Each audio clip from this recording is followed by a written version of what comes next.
রহমানির রহিম। Collectorate public school and college Bogura online ক্লাসে সকল শিক্ষার্থীদের শুভেচ্ছা ও অভিনন্দন। প্রিয় শিক্ষার্থী, কালেক্টরেট স্কুল বগুড়া ইউটিউব চ্যানেলটি সম্পূর্ণ শিক্ষামূলক, তাই তোমরা সবাই এই চ্যানেলটি সাবস্ক্রাইব করবে এবং বেল বাটনে চাপ দিবে, তাহলে আমাদের ক্লাসগুলো তোমরা নিয়মিত দেখতে পাবে। শিক্ষার্থী বন্ধুরা, আজকে আমি মোহাম্মদ আলমগীর হোসেন, সহকারী শিক্ষক গণিত, collectorate public school and college Bogura, তোমাদের সামনে হাজির হয়েছি প্রাথমিক গণিত পঞ্চম শ্রেণীর অধ্যায় 13 নিয়ে আলোচনা করার জন্য। তো আজকে আমরা অধ্যায় 13 থেকে আলোচনা করব। সবাই তোমাদের পাঠ্য বই 142 পৃষ্ঠা বের করবে এবং আমার সাথে ক্লাসে সংযুক্ত থাকবে। তো সাথে সাথে তোমরা খাতায় লিখবে আজকের পাঠের শিরোনাম উপাত্ত বিন্যস্তকরণ। আজকের পাঠের শিরোনাম উপাত্ত বিন্যস্তকরণ। তো শুরুতেই আমরা যে তথ্যটা জানবো সেটা হলো উপাত্ত কি বা উপাত্ত কাকে বলে, উপাত্ত বলতে কি বুঝি আমরা, এই বিষয়টা আমরা প্রথমে আলোচনা করব। তাহলে আমি সংজ্ঞাটা দিয়ে দিই, উপাত্ত কি বা উপাত্ত কাকে বলে। তোমরা সবাই খাতায় লিখে রাখবে এবং পরে এটা চর্চা করবে। উপাত্ত প্রাপ্ত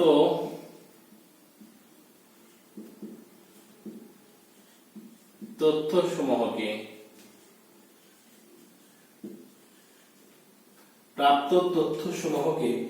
সংখ্যার মাধ্যমে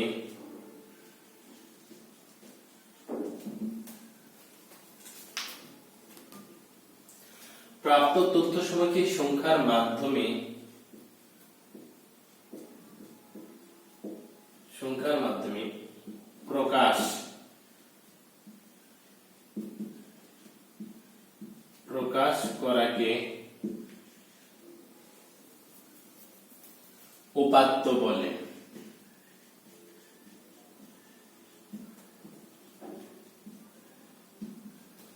প্রাপ্ত তথ্যসমূহকে সংখ্যার মাধ্যমে প্রকাশ করাকে উপাত্ত বলে।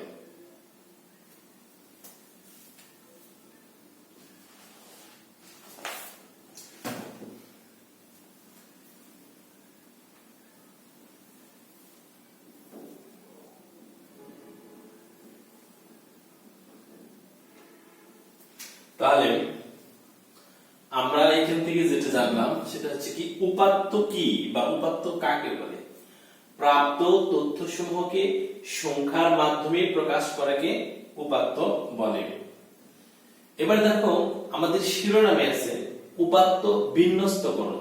তো প্রথমে আমরা বিন্যস্তকরণ বাদ দিয়ে শুধু উপাত্তটা শিখলাম। এবার আমরা শিখতে চাই বিন্যস্তকরণ কি, মানে বিন্যস্তকরণ বলতে কি বোঝায় এটাই আমরা। তো বিন্যস্তকরণ আমরা দুই ধরনের বিন্যস্তকরণ দেখি। একটা হলো দুই ধরনের বিন্যস্তকরণ নিয়ে আলোচনা করা হয়েছে। বিন্যস্ত উপাত্ত বলতে কি বোঝো আর অবিন্যস্ত উপাত্ত বলতে কি বোঝো, এইটা আমরা বলতে চাচ্ছিলাম আসলে। তাহলে বিন্যস্ত উপাত্ত যেটা সেটা আমরা একটু দেখি, এটা নিয়ে একটু আলোচনা করব।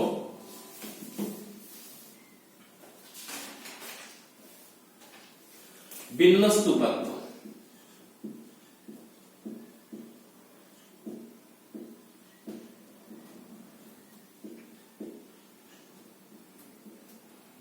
বিন্যস্ত উপাত্ত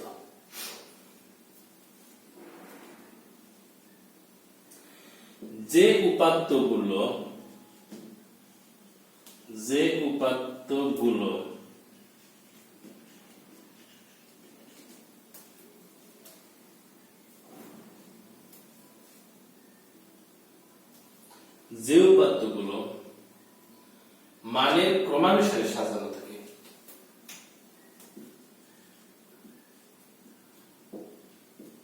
মানের ক্রমানুসারে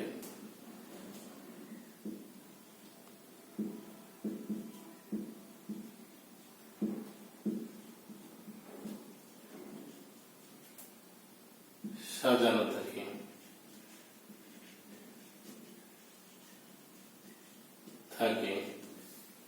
তাকে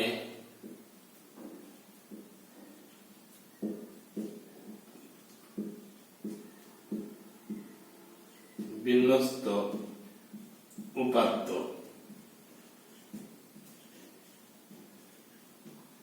বলে।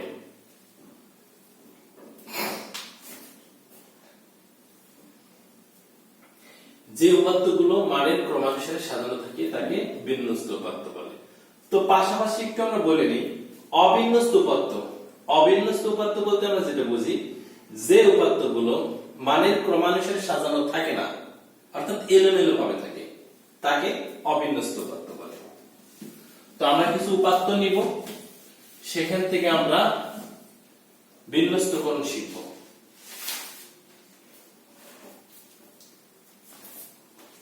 আমি তোমাদের সাথে সাথে সৃজনশীল প্রশ্ন নিয়ে আলোচনা করব। আরেকটি প্রশ্ন আমরা দেখি, তারপর আমরা যাই মূল প্রশ্নে। ট্যালি চিহ্ন, যে তথ্যটা আমাদের প্রয়োজন হবে, ট্যালি চিহ্ন কি, মানে ট্যালি চিহ্ন কি বা ট্যালি চিহ্ন কাকে বলে? তো আমরা লিখব প্রাপ্ত উপাত্ত সমূহকে, প্রাপ্ত উপাত্ত সমূহকে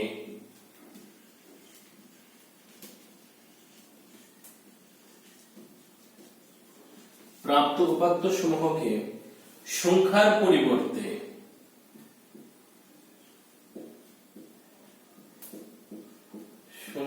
পরিবর্তে বিশেষ এক ধরনের চিহ্ন, সংখ্যার পরিবর্তে বিশেষ এক ধরনের চিহ্ন, বিশেষ এক ধরনের চিহ্ন, এই চিহ্নটা এর মাধ্যমে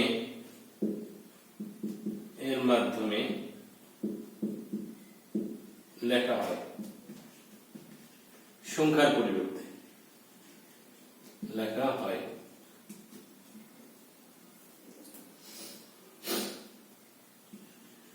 ওই চিহ্নকে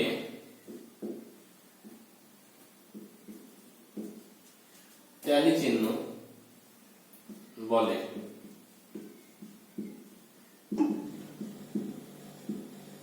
ট্যালি চিহ্ন বলে।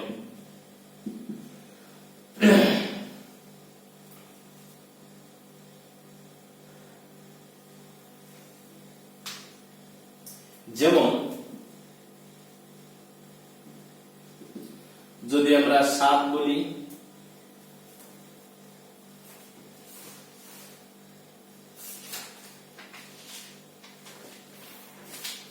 যেমন 5, এটাকে আমরা এইভাবে প্রকাশ করতে পারি 1 2 3 4, চারটা এভাবে দিব, 5 নাম্বারটা এভাবে আর এভাবে দিব, ঠিক আছে। আবার যদি লিখি 7, এটাকে এভাবে লিখবো 1 2 3 4, 5 নাম্বার এভাবে দিব, 6 7 আর দুটো এভাবে দিব, ঠিক আছে। তো এইভাবে সাধারণত প্রকাশ করা হয়, এটাকেই ট্যালি চিহ্ন বলা হচ্ছে। বিষয়টা আরো ক্লিয়ার হবে, আমরা একটা সৃজনশীল প্রশ্ন নিয়ে আলোচনা করব তার মাধ্যমে। তাহলে আজকে আমাদের শিখন ফলে যা থাকতেছে, প্রদত্ত অবিন্যস্ত উপাত্তকে বিন্যস্তকরণ শিখতে পারবে, অবিন্যস্ত উপাত্তকে বিন্যস্তকরণ শিখতে পারবে। তাহলে কিভাবে দেখো, আমরা একটা সৃজনশীল প্রশ্ন নিয়ে আলোচনা করি, তাহলে তোমাদের বিষয়টি ক্লিয়ার হয়ে যাবে। এটা একটু আমি রাখি, এটা এখন আমাদের প্রয়োজন নেই।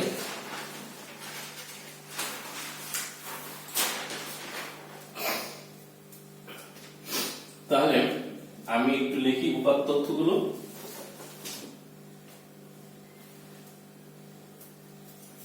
নিম্নে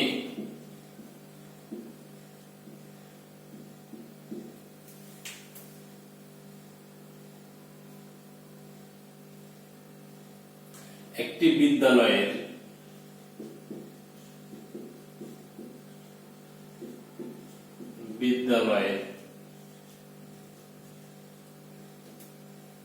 পঞ্চম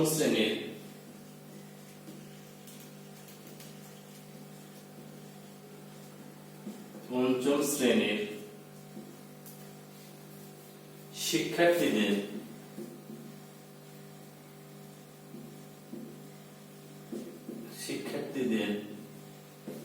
উচ্চতা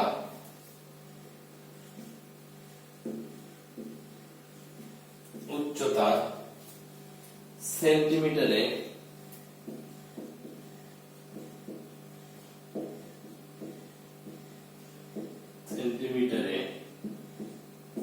দেওয়া হলো।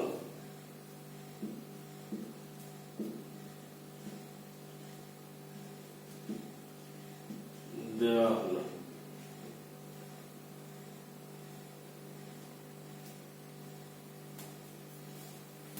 130 132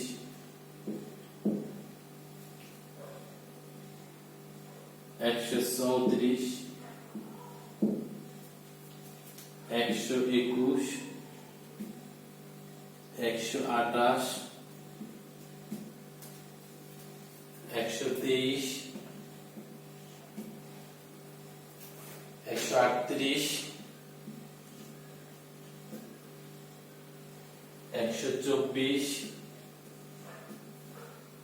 134 139 122 124 126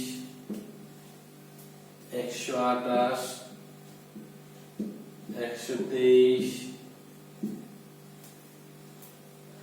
126 130 131 137 135 121 125 131 134 133 141 129 133 126 128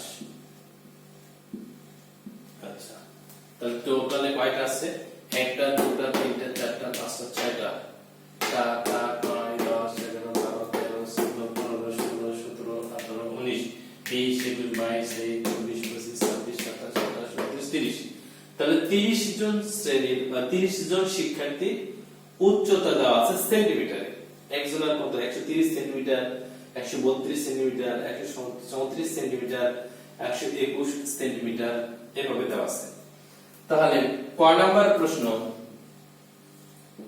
সর্বনিম্ন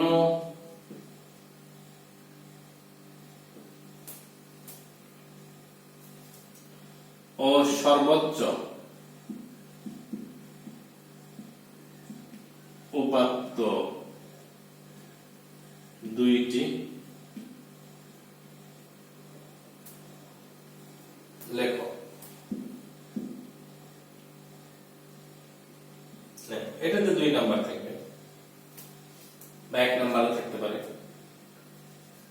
আচ্ছা খ নাম্বার পরিসর নির্ণয় করো পরিসর নির্ণয় করো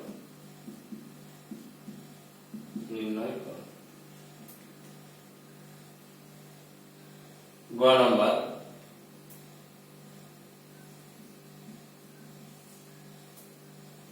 উপাত্তগুলো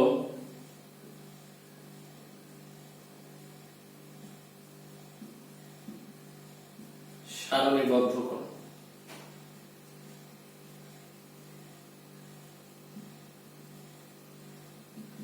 উপাত্তগুলো সারণীবদ্ধ করো তাহলে এটাতে 2 মার্ক এটা 3 মার্ক এটা 3 মার্ক 3 3 6 8 8 এরকম থাকবে তো তো প্রথম প্রশ্ন সর্বনিম্ন ও সর্বোচ্চ উপাত্ত দুইটি দেখো। তো আমরা এখানে দেখবো সর্বনিম্ন উপাত্তগুলো 130, 32, 34, 121। এখানে একটা দেখতেছি 121, 28, 23, এদিকে নাই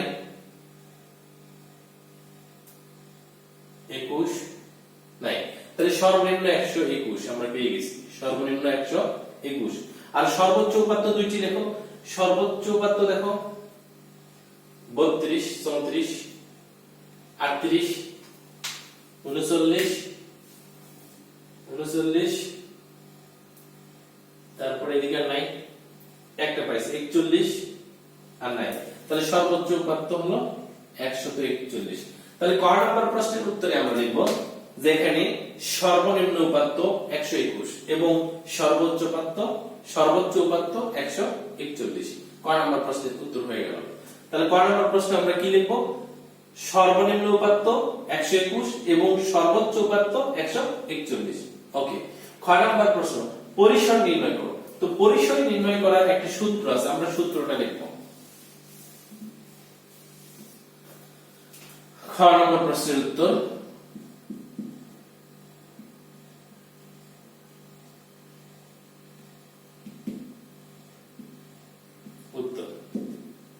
এক্ষেত্রে আমরা উত্তরে লিখব, সমাধান লিখব না। খ নম্বর প্রশ্নের উত্তর, খ নম্বর বলছে পরিসর নির্ণয় করো। তাহলে পরিসর নির্ণয়ের সূত্র হলো পরিসর সমান সর্বোচ্চ উপাত্ত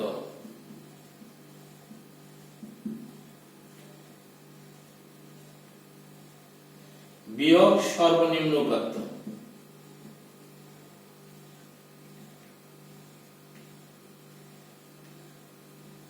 যোগ 1 সমান, এটা হলো কি সর্বোচ্চ উপাত্ত বিয়োগ সর্বনিম্ন উপাত্ত যোগ 1, এটা পরিসর নির্ণয়ের সূত্র। তাহলে সর্বোচ্চ উপাত্ত আমাদের কত? 141 বিয়োগ সর্বনিম্ন উপাত্ত 121 যোগ 1 সমান কত? 141 থেকে 121 বাদ দিলে 0, 4 থেকে 2 বাদ দিলে 2, 0, 20 যোগ হলো 1 সমান কত? 21। তাহলে পরিসর কত? 21। আমরা পরিসর নির্ণয় করে ফেললাম। এখান থেকে আরেকটা জিনিস আরেকটু আমরা দেখে নিব, আরেকটা বিষয়, সেটা হলো শ্রেণী সংখ্যা বের করা। তো শ্রেণী সংখ্যা বের করার সূত্রটা যেটা, শ্রেণী সংখ্যা বের করতে গেলে প্রথমে আমাদের যেটা প্রয়োজন, অর্থাৎ আমরা এই উপাত্তগুলো যদি যখন আমরা সারণীবদ্ধ করব, মানে বিন্যস্ত করব, তখন আমাদের প্রয়োজন হবে শ্রেণী সংখ্যা। তো শ্রেণী সংখ্যা বের করার আগে আমরা আগে শ্রেণী ব্যবধানটা উল্লেখ করব। আমরা শ্রেণী ব্যবধান ইচ্ছামতো ধরতে পারবো, তবে সাধারণত 5, 10, 15 এই সংখ্যাগুলো ব্যবহার করা সুবিধাজনক। আমরা 5, 10, 15 মধ্যেই সীমাবদ্ধ থাকব। আমরা এখন শ্রেণী সংখ্যা বের করব। তাহলে শ্রেণী ব্যবধান কত বেশি সেটা আগে উল্লেখ করব। শ্রেণী ব্যবধান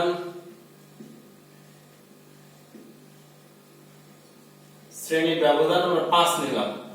5 নিয়ে শ্রেণীর সংখ্যা সমান পরিসর ডিভাইডেড বাই শ্রেণী ব্যবধান। শ্রেণী ব্যবধান বা শ্রেণী ব্যাপ্তি যেটাই দেখো, শ্রেণী ব্যবধান। আচ্ছা, যা পূর্ণ সংখ্যায় রূপান্তরিত হবে সেটাকে আমরা অবশ্যই কি করব? পূর্ণ সংখ্যা করব। তাহলে দেখো আমাদের পরিসর কত পেলাম? 21। শ্রেণী ব্যবধান কত? 5। আমরা 5 দ্বারা যদি 21 কে ভাগ করি, তাহলে আমরা দেখব 5 দ্বারা 21 কে ভাগ করলে কত হয়? দেখো 4, 5, 20, 1 দশমিক দেখতে 0, 5 × 10। তাহলে এইটা হয়, ভালো করে খেয়াল করো, 4.2। তো সাধারণত আমরা এটাকে দশমিক রাখবো না, এটা পূর্ণ সংখ্যায় লিখবো। যখন দেখবো 4 এর পর দশমিক দিয়ে কোনো সংখ্যা আসছে, সেটা আমরা পূর্ণ সংখ্যা নিব। পরের সংখ্যাটা কত নিব? 5। আগেরটা নিব না, 3 নিব না, কত নিব? 5। সাপোজ এখানে যদি 5.2 আসে বা 5.3 বা 5.4, তাহলে আমরা কি নেব? 6 নেব। পূর্ণ সংখ্যা কত নেব? 6। 4 কিন্তু নিব না, পরের। তাহলে এখানে আমরা দেখো একটা চিহ্ন ব্যবহার করতেছি 5, এখানে সমান চিহ্ন ব্যবহার করছি, বাট এখানে সমান ব্যবহার করিনি, কারণ এইটা সমান নয়, প্রায় সমান। এই চিহ্নের অর্থ হলো কি প্রায় সমান। তাহলে 4.2 কি প্রায় 5, ঠিক আছে, প্রায় সমান মানে সমান 5 এর কাছাকাছি, সমান কত আমরা লিখব 5। তাহলে শ্রেণীর সংখ্যা আমাদের কয়টা হবে 5টি হবে। শ্রেণীর সংখ্যা হবে কয়টি 5টি। তো আমরা এখন সারণীবদ্ধ করব, অর্থাৎ গ নাম্বার প্রশ্নের সমাধানটা আমরা করব।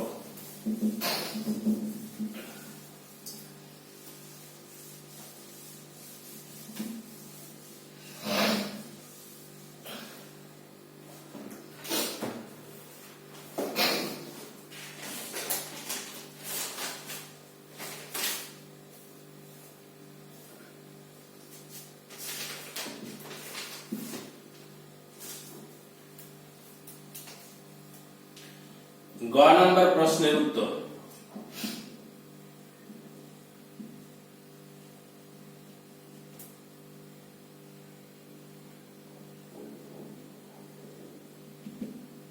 আচ্ছা, তাহলে শ্রেণী ব্যবধান কত আমরা সেটা একটু উল্লেখ করে দেব। আগে আমরা আগে বলছি শ্রেণী ব্যবধান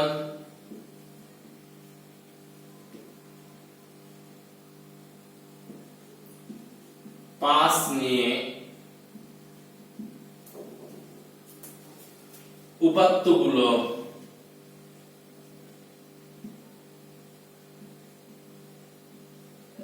সারণীবদ্ধ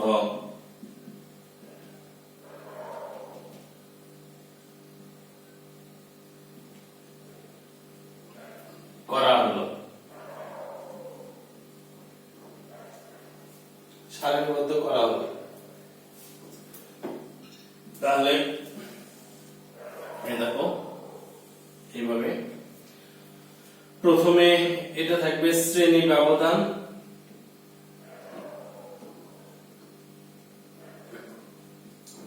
এই কলাম শ্রেণী ব্যবধান, তারপর এটা থাকবে ট্যালি,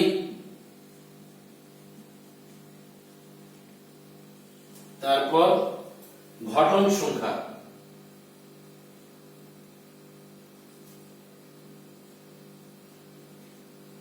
ঘটন সংখ্যা, ঘটন সংখ্যা বা শ্রেণী সংখ্যা। তাহলে শ্রেণী ব্যবধান আমরা দেখো শ্রেণী ব্যবধান তৈরি করি। সর্বনিম্ন সংখ্যা কত 121। তাহলে 121 থেকে আমরা শুরু করব। সর্বনিম্ন সংখ্যা যেটা থাকবে সেখান থেকে আমরা গণনাটা শুরু করব। তাহলে 121, তাহলে এইভাবে 121 121 121 22 23 24 25। তাহলে 121 থেকে কত হচ্ছে 21 22 23 24 25, 125। তারপর 126 26 থেকে 26 27 28 29 30, 130।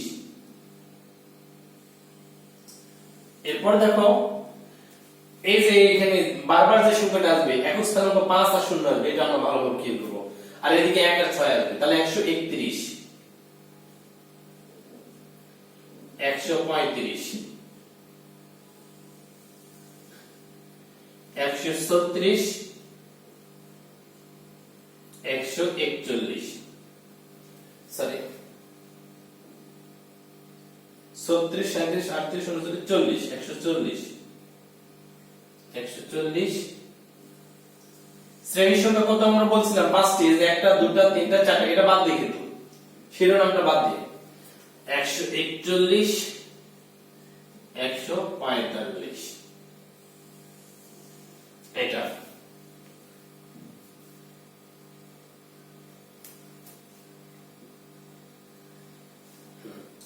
এখন দেখো এগুলোকে আমরা সারণীবদ্ধ করব, ট্যালি চিহ্নটা লিখব। প্রথমে দেখো 121 থেকে 125, ঠিক আছে। আচ্ছা এটা প্রথমে 130, দেখো কোন ঘরে আছে এই ঘরে আছে, এখানে একটা ট্যালি চিহ্ন দেব। 132 এই ঘরে আছে 131 থেকে 35 এর মধ্যে। 134 এটাতে আছে, 2 নাম্বারটা এইভাবে দিব। 121 প্রথমটাতে, 128 এই দ্বিতীয়টাতে, 123 প্রথমটাতে, 138 তৃতীয় চতুর্থটাতে, 124 প্রথমটাতে, 134 তৃতীয়টাতে, 139 চতুর্থ, 122 প্রথমটাতে, 124 প্রথমটাতে। দেখো চারটা দিছি, 5 নাম্বারটা আড়াআড়ি ভাবে দেব। 126 দ্বিতীয়টাতে, 128 দ্বিতীয়টা, 123 প্রথমটা, 6 নাম্বারটা আলাদা ভাবে দেব। 126 5 নাম্বারটা আড়াআড়ি ভাবে, 130 6 নাম্বারটা আলাদা, 131 137 135 5 নাম্বার, 121 প্রথমটাতে, 125 প্রথমটাতে, 131 134 প্রথমটাতে, সরি 3 নাম্বারটাতে, 133 তৃতীয়টাতে, 141 একদম শেষেরটা, 129 দ্বিতীয়টা, 133 তৃতীয়টা, 126 দ্বিতীয়টা, 128 দ্বিতীয়টা।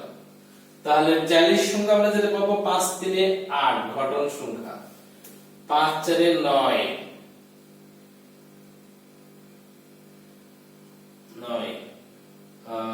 5 4 9 3 1।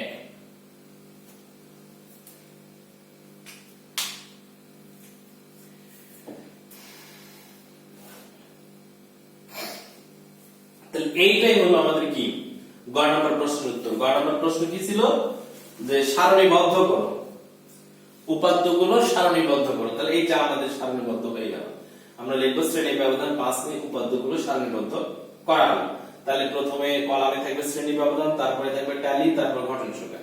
ঠিক আছে, এই পর্যন্ত লিখলে আমাদের গ নম্বর প্রশ্নের উত্তর হয়ে যাবে। তো সবাইকে ধন্যবাদ, আজকে এই পর্যন্তই। আগামী দিনে আমরা আরো বিস্তারিত আলোচনা করব। সবাই ভালো থাকবে, সাথে সাথে স্বাস্থ্যবিধি মেনে চলবে। আর এই মুহূর্তে তোমরা কোনো আত্মীয় স্বজনের বাসায় যাবে না। খোদা হাফেজ, ধন্যবাদ।